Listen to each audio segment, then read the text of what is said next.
हम बात करेंगे कि फैक्ट्री में फॉसेट को कैसे बनाया जाता है और कौन कौन से मटेरियल से बनाए जाते हैं, सारे चीज को इस वीडियो में कवर करेंगे। तो चलिए वीडियो को शुरू करते हैं। ठीक है, सबसे पहले बात करते हैं जो फॉसेट होती है ना, फॉसेट अलग अलग मटेरियल से बनाए जाते हैं। कहने का मतलब है कि उसका जो बॉडी होता है वो अलग मटेरियल से बनता है और उसका जो हैंडल होता है वो अलग मटेरियल से बनता है। तो पहले हम समझ लेते हैं बॉडी कैसे बनाया जाता है, उसके बाद हम समझेंगे उसकी जो हैंडल होती है हैंडल कैसे बनाया जाता है। तो एक तरफ हम डाल देते हैं फॉसेट की बॉडी, एक तरफ हो जाता है फॉसेट बॉडी और दूसरे तरफ हो जाता है फॉसेट की हैंडल,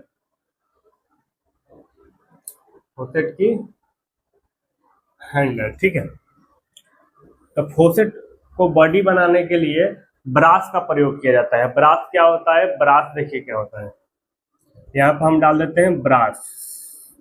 ब्रास यानी पीतल।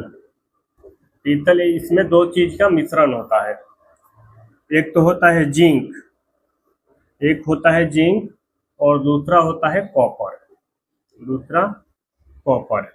ठीक है, जिंक यानी हम इसको जस्ता भी बोलते हैं, जिंक यानी हिंदी में जस्ता बोलते हैं। इसको देखिए क्या किया जाता है, इसको भट्ठी में 900 से लेके 950 डिग्री सेल्सियस तापमान पर क्या किया जाता है, गर्म किया जाता है। गर्म करके इसको पिघलाया जाता है। पिघलाने के बाद इसकी एक आकार दी जाती है, तब जाके फैक्ट्री में फॉसेट बन के तैयार होता है। ठीक है, अब हम बात करें कि इसकी हैंडल बनाने के लिए कौन से मटेरियल का प्रयोग किया जाता है।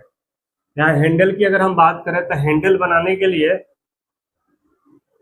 जामक लिया जाता है। अब जामक क्या होता है, तो जामक एक मिश्र धातु होता है। जैसे आप 9th या 10th में पढ़े होंगे कि धातु क्या होता है, अधातु क्या होता है और मिश्र धातु क्या होता है। ठीक है, धातु मतलब ठोस, जैसे लोहा हो गया, सोना हो गया, चांदी हो गया, सब धातु के कैटेगरी में आते हैं। और अधातु किसको बोलते हैं, जो नाइट्रोजन हो जाता है, ऑक्सीजन हो जाता है, उसको हम लोग अधातु बोलते हैं। तो ये जो जामक होता है इसको हम लोग बोलते हैं मिश्र धातु। मिश्र धातु, मिश्र धातु क्या होते हैं, धातु और अधातु से जो मिलके बनते हैं उसको हम लोग बोलते हैं मिश्र धातु।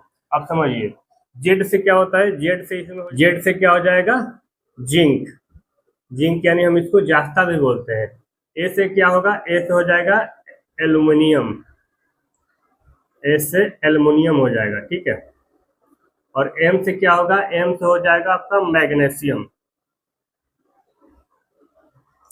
एम से मैग्नीशियम। और इसमें आ जाएगा सी से आपका थोड़ी सी मात्रा होती है कॉपर की, थोड़ी सी मात्रा कॉपर की होती है। ठीक है, इन सब का मिश्रण होता है। मिश्रण करने के बाद इसको क्या किया जाता है, भट्ठी में 380 से 420 डिग्री सेल्सियस तापमान पर इसको गर्म किया जाता है। गर्म करके पिघलाया जाता है। पिघलाने के बाद इसकी एक आकार दी जाती है और वो तब उसको क्या बनता है, तब आकार देने के बाद हैंडल बनता है। और वो जो हैंडल बनता है ना, वो नॉर्मल हैंडल होता है, जो कि मार्केट सस्ते प्राइस में आपको वो मिल जाते हैं। ठीक है, जो प्रीमियम और हेवी क्वालिटी के हैंडल होते हैं उसको बनाने के लिए स्टेनलेस स्टील का प्रयोग किया जाता है। ठीक है, तो इस तरह से बनता है फॉसेट की बॉडी और फॉसेट की हैंडल।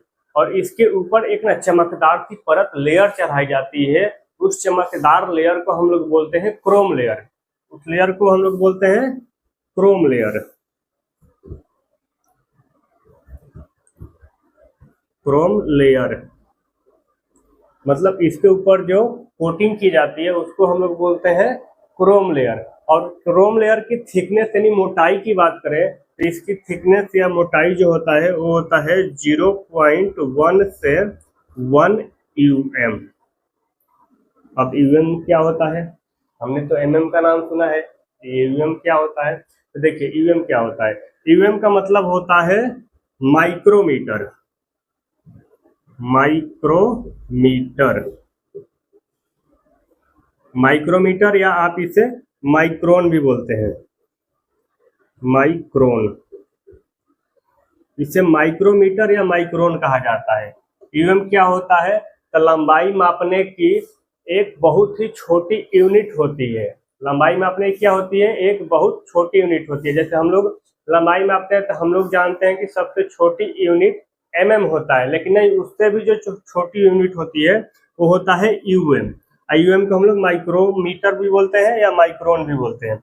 अब यहाँ पर थोड़ा कन्वर्जन देख लीजिए, यानी एक बराबर होता है 0.001 mm, 0.001 mm, और 1000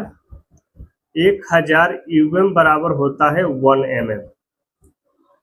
यानी जब 1000 मिलता है तब वो बनता है 1 mm। 1 mm कितना मोटाई होता है? 1 mm काफी कम मोटाई होता है, और उसमें भी 1000 भाग मिलता है तब जाके 1 mm बनता है। ठीक है, तो इसकी जो मोटाई होती है 0.1 से 1 समझ लीजिए कि इसकी जो मोटाई होती है कितना पतली होती है। ठीक है।